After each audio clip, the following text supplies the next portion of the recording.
കോടതിക്ക് മുമ്പാകെ സത്യം മാത്രമേ ബോധിപ്പിക്കൂ. കോടതിക്ക് മുമ്പാകെ സത്യം മാത്രമേ ബോധിപ്പിക്കൂ. സത്യമല്ലാതെ മറ്റൊന്നും ബോധിപ്പിക്കില്ല. സത്യമല്ലാതെ മറ്റൊന്നും ബോധിപ്പിക്കില്ല. You may proceed. Thank you honour. എന്താ പേര്? വിഷ്ണു. എന്താണ് തൊഴില്? തൊഴില് എന്താ തൊഴിലില്ലേ? ഉണ്ട്. എങ്കിലത് എന്താണ്? കോടതിക്ക് മുന്നിൽ പറയാൻ പറ്റാത്ത പൊതുസമൂഹം അറപ്പോടെ നോക്കുന്ന വെറുക്കുന്ന പോലെ പണിയാണോ? പണം പലിശയ്ക്ക് കൊടുക്കുന്ന പണിയാ. അതായത് വട്ടിപ്പലിശയ്ക്ക് അല്ലെങ്കിൽ കൊള്ളപ്പലിശയ്ക്ക് പണം കൊടുക്കുന്ന പരിപാടി.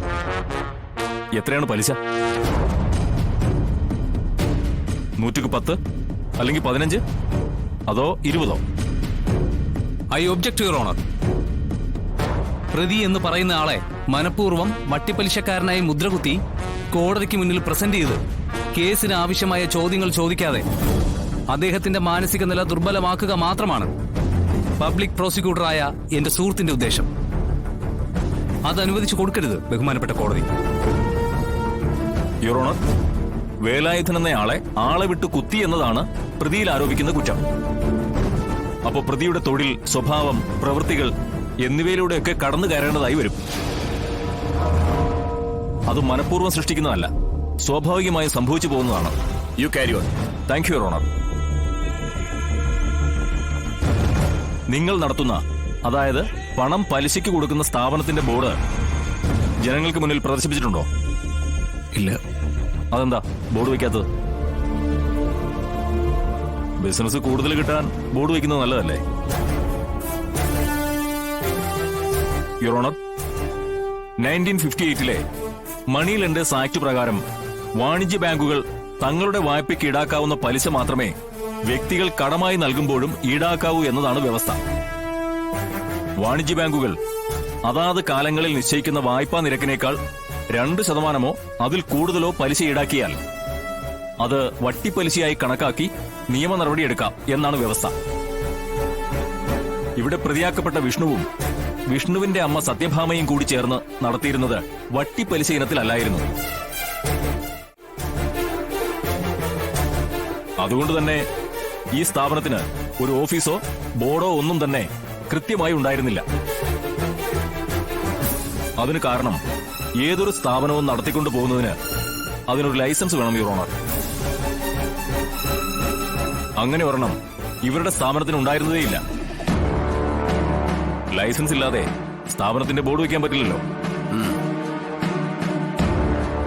കയ്യൂക്കും തന്റേടവും എന്ത് കാണിച്ചാലും ആരും ചോദ്യം ചെയ്യില്ല എന്ന അഹങ്കാരവുമായിരുന്നു ഇവരെ ഇത്രയും കാലം ഈ ബിസിനസ്സിൽ പിടിച്ചു നിർത്തിയത്. ജനങ്ങളെ പിഴിഞ്ഞു ജീവിക്കാൻ വേണ്ടി മാത്രം ഉണ്ടാക്കിയതായിരുന്നു ഇവരെ അമ്മയും മകനും കൂടി കെട്ടിപ്പടുത്ത ഈ പലിശ സാമ്രാജ്യം. I object your honour. Objection sustain. Thank U.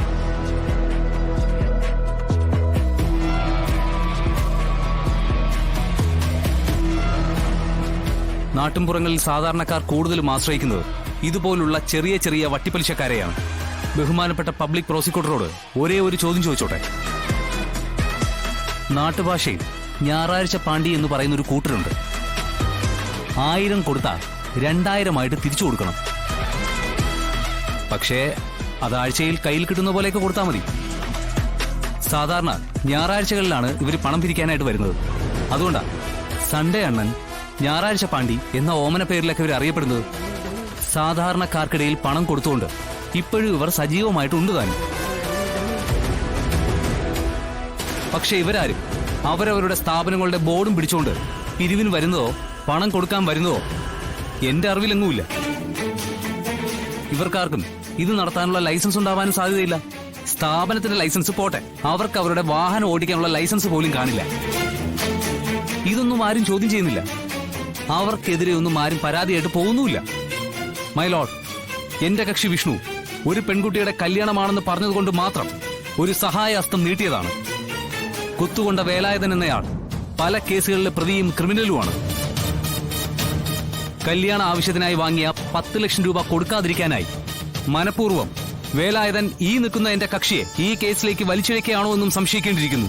എന്റെ കക്ഷിയെ ക്രൂരനായ ഒരു വട്ടിപ്പലിശക്കാരനാക്കി വേലായുധനെ കുത്തിയത് വിഷ്ണുവും വിഷ്ണുവിന്റെ ആൾക്കാരും കൂടിയാണെന്ന് ഉറപ്പിക്കാനുള്ള പബ്ലിക് പ്രോസിക്യൂട്ടറുടെ ശ്രമം കാണുമ്പോൾ ഇത് വെറും ഒരു മലർപ്പൊടിക്കാരന്റെ സ്വപ്നമാണെന്ന് മാത്രമേ എനിക്ക് പറയാൻ പറ്റൂ. യുവർ ഓണർ, തെളിവുകൾ ശക്തമായി നിർത്തുമ്പോ ഉപമയ്ക്കായി ഉപയോഗിച്ച മലർപ്പൊടി ഡിഫൻസ് വക്കീലും എന്റെ സുഹൃത്തുമായ അർജുന്റെ കണ്ണിൽ തന്നെയാണ് വീണതെന്ന് എനിക്ക് പറയേണ്ടി വരും യുവർ ഓണർ. കാരണം തോൽവി എത്ര സമർത്ഥനായ വക്കീലിന്റെയും കാഴ്ചയ്ക്ക് മങ്ങലേൽപ്പിക്കും.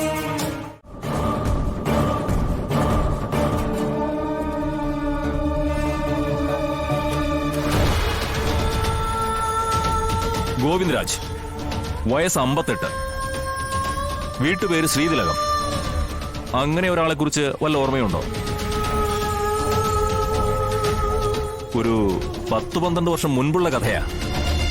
മൂക്കിന്റെ പാലൊടിഞ്ഞ് താലൂക്ക് ആശുപത്രിയിൽ അയാൾ ചികിത്സയ്ക്ക് പോയിരുന്നു. 2012 ജനുവരി 6-ാം തീയതിയാണ് അയാൾ അഡ്മിറ്റ് ആയത്. അന്നത് പോലീസ് കേസും ആയതാണ്. ഓർമ്മയുണ്ടോ? ഓർമ്മയുണ്ട്. ഓർമ്മ കാണുമല്ലോ. അന്ന് അയാളുടെ മൂക്കിന്റെ പാലം ഇടിവള കൊണ്ട് ഇടിച്ചത് അന്നത്തെ വട്ടിപ്പലിശക്കാരൻ ഇടിവള വിഷ്ണു.